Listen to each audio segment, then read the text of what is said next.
Assalaamu calaykum waraxmatullaahi wabarakaatu. Qaybteena hore waxay noogu joogtay Tataarkii oo doonayay inay mar labaad galaan magaaladii Muraaqa. Qaybtanna wuxuu ka bilaabay qoraagu. Waxaa la yaab leh in magaalada Muraaqa ay xukunto gabadh. Garan maayo siday gabadh uga dhigteen madax dadka muslimiinta ah. Weliba waqtigaas xasaasiga ah haddaan loo waayin rag hogaamiya. Way goodoomiyeen Tataarku magaaladii Muraaqa madaafiic bayna goonyaha kala dhaceen. waana madaafiicdii waqtigaas. Magaaladii dhinac kasta way ka garaaceen markii dambena dadkeedii baa dagaal u soo baxay. mise waaba maxaabiis muslimiin ah oo lagu khasbay inay safka hore istaagaan oo la dagaal galaan Tataarka. Kii dib u dhac sameeya ama daalo way dilayeen. Waxay bilaabeen maxaabiistii muslimiinta inay la dagaalamaan walaalahoodii Muraaqa, iyagoo qalbigooda uu ku jiro damac liito oo ay nolosha ka qabaan ku sii noolaanshaheeda haba yaraatee ama ugu yaraan inay Tataarku sii daayaan oo fasaxaan. waxay Tataarku galeen magaaladii Muraaqa sanadii 618 Hijriga. waxay dulligeen seeftoodii habaarka qabtay, waxaana la laayay wax kasta oo dad loo arkayay. waxay dhaceen hantidii iyo wax laalay wixii la qaadi karayay. waxa isweydiin mudan wixii la qaadi kari waayay saa laga yeelayay. waa la gubay, sidoo kale waxa la gubay wax laalay wixii xariir sheegta. waxa uu leeyahay taariikhyahankii Ibn Athiir, waxay gelayaan dumarka Tataarku guri markaasii dilayaan wax laalay waxa qof ku jira. waxa kale oo jirtay in nin Tataar ah galo derbi ay ku jiraan 100 nin oo muslimiin ah, markaasuu 100 kaba dilayay. kumana jirin hal nin oo gacanta xaggiisa soo fidiyay ama isku dayay inuu wax iska celiyo. waxay ahaayeen dad ay dulinimo dushooda degtay, wax yar iyo wax weyn midna naftooda kama difaaci karayn. intaa kadib waxay ku fakareen Tataarku inay ku duulaan waqooyiga Ciraaq oo ay ku taalo magaalada Arbil. baqay yar gagaxay qalbigii reer Arbil uu helo noqday. sidoo kale magaalada Mosul oo galbeed ka xigta Arbil waxay dadkeedu ku fakareen inay Tataarku uga sii baxaan magaalada. boqorkii waqtiga xukumay Ciraaq oo la oran jiray Naasir Lidiinillah ayaa fadhiga ka soo booday, wuxuuna amray in magaalo kasta oo Ciraaq ka mid ah ciidan laga soo ururiyo. waxaynu sheegnay in magaalo kasta ciidan laga soo ururiyay. haddaba waxa isweydiin mudan, ciidankaasi muxuu noqonayaa? wuxuu noqday markii ciidankii la soo ururiyay 800 oo askari. ma garan karo sida uu diinta Ilaahay ugu gargaarayay, ilaa waa kan isku magacaabay Naasir Lidiinillah.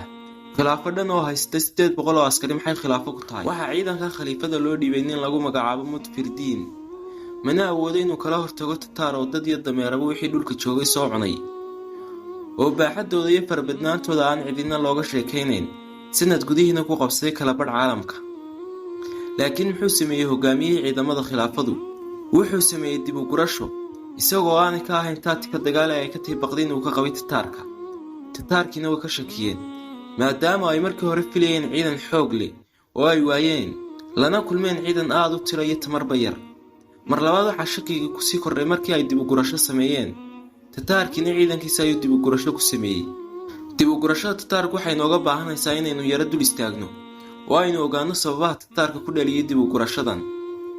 baqdin ayaa Ilaahay ku tuuray qalbigii Tataarka, maadaama ay ka hortimid dawlad sumcad weyn ku leh taariikhda aadamaha. wacdarihi ay dunida ka dhigtayna weli maqal iyo arag ba lagu hayo. sidaa darteed Tataarku waxay dawladdan u qadarinayaan waxay taariikhda hore ugu qoratay, laakiin imika way taag darantay warna uma hayaan. Tataarku waxay go'aansadeen inaan khilaafada toos loo weerarin, taa beddelkeeda si ay ku qaadaan dagaalka nooca loo yaqaano ku dhufo oo ka dhaqaaq, iyo inay marba cid kale u soo adeegsadaan, sidoo kale muddo dheer go'doomi saaraan. Tataarkii ma degdegin ciidankoodina dib bay ula noqdeen markay argagax geliyeen madaxda Ciraaq. madaxda Ciraaq laftoodana cimri dheer bay noqotay arrintaasi. qabsashadii Hamadaan iyo Ardool waa laba magaalooyinka ku yaala Iiraan. waxa ay Tataarku goodoomiyeen Hamadaan, kadibna dagaal baa ka dhex qarxay. waxa labada dhinac iskaga dhintay dad aad u badan, laakiin guushii iyo gacan sarreyntii waxay raacday Tataarka. waxay gacanta ku dhigeen wadankii oo dhan, dhiiggii dadkeedana way ku maydheen, dhulkoodiina way gubeen. sidaas si leeg bay ku sameeyeen Ardool, wayna ka baxeen.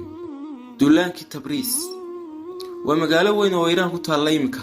waxayna hore u soo sheegay inay Tataarku mar hore yimaadeen magaaladan oo uu hogaamiyaheeda isku dhaafiyay xoogaa maryo iyo lacag ah.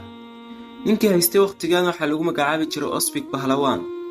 waqtigaas oo cimilo ayay u geli waayeen magaaladan, laakiin imika cimiladu waa saafi, wax ka hor istaagayaan inay galaan ma jirto. Tataarku ballan hore iyo mid cusub toona uma joojiyaan. markay magaalada ku soo socdeen waxay ogaadeen in magaaladii wax iska bedeleen oo uu qabsaday hogaamiye cusub laguna magacaabo Shamsuddin Daqraa'i. waa nin mujaahid ah oo fahansan diintiisa iyo aakhiradiisaba. wuxuuna bilaabay inuu dadkiisa xamaasad geliyo iyo inay xoog ciidan diyaarsadaan si ay Tataarka uga hortagaan. dadkii reer Tabriisna qalbigoodii iyo niyadoodii ayuu hagaajiyay. waxa uu tusay waxay indhaha ka arki jireen laakiin kuwa qalbiga aanay ka arkin. xaqiiqada tataarkana wuu siiyey. waxa uu sheegay inaan qofna dhaafin waqtigiisa isagoon laasan risiqiisa iyo ajafiisa. muslimiintuna hadday si walba tataarka ugu xisaan falaan aanu nabadgelinayn, xitaa hadday ku dhuntaan seefahooda iyo duruucda ay xidhan yihiin, xaquna aanu ku imanayn duco qura oo meel lala fadhiisto ee uu ficil iyo nafurid u baahan yahay. way galeen hadalladan qulubtii reer Tabriis, waxayna bilaabeen inay samaystaan dhufaysyo. way diyaargaroobeen dadkii hub iyo nafsad ahaanba. jihaad bayna u diyaargaroobeen muddo dheer ka bacdi. tataarkii waxay maqleen diyaargarowga ballaadhan ee ka socda magaaladan, dadkeedina inay jihaad ku dhawaaqeen ayay ka war heleen. waxay sameeyeen tataarku. waxaa laga yaabaa in dhallinyarada qaarkood inay filayaan tataarkii oo cadho darteed madoobaaday, codadkoodii oo isbedelay, dhiiggii oo ku wada kacay iyo ciil dartii inay dibinta ruugeen, ciidamadoodina ay isugu yeedheen si loo dhalaaliyo magaaladan yar.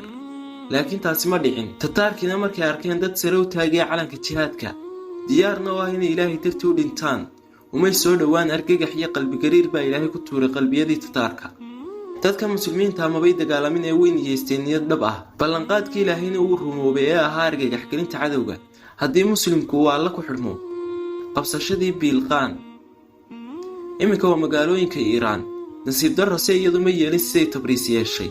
tataarkiina magaaladii bay soo galeen maalin Rabadaan ah 618 hijriga.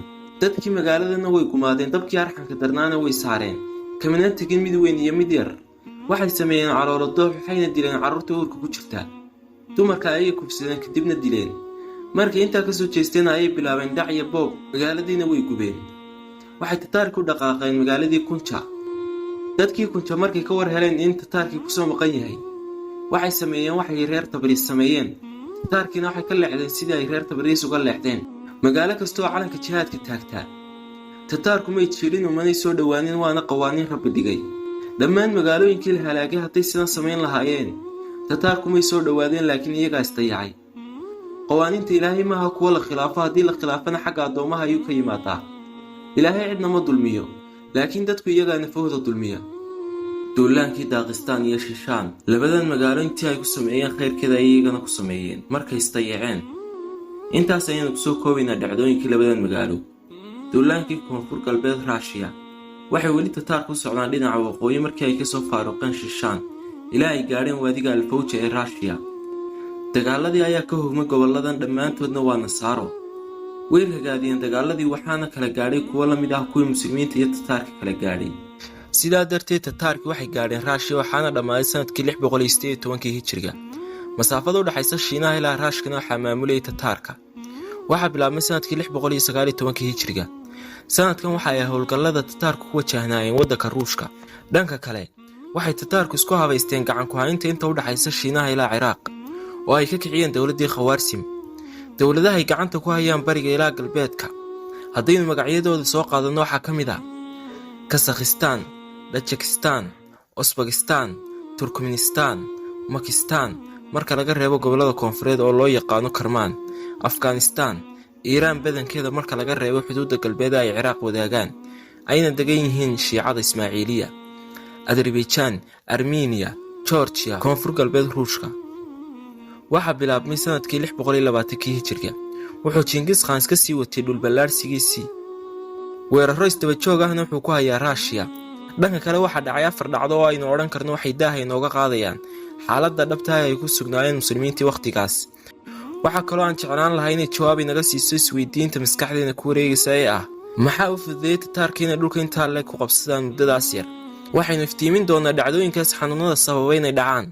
dhacdada koowaad, tataarkii oo duulaan ballaadhan ku qaaday waddanka Ruushka, guulo la taaban karana ka soo hooyey. ugu dambayntii waxay isheleen koox Ruushka ka mid ah oo la yidhaahdo Bulgaar. waa Raashiyiin laakiin maaha Bulgaariyiin. waxaa dhex maray dagaal aad u ba'an oo lagu jabiyey tataarka markii ugu horreysay tan iyo markii ay galeen Raashka. bashar aad u badanna waa laga laayay, waxaana Ruushka ka istaagay tataarkii sida daadka ugu soo qulqulayay. aad bay u tiro beeleen ilaa ay xukumi kari waayeen gobollada galbeedka badda Qaswiin.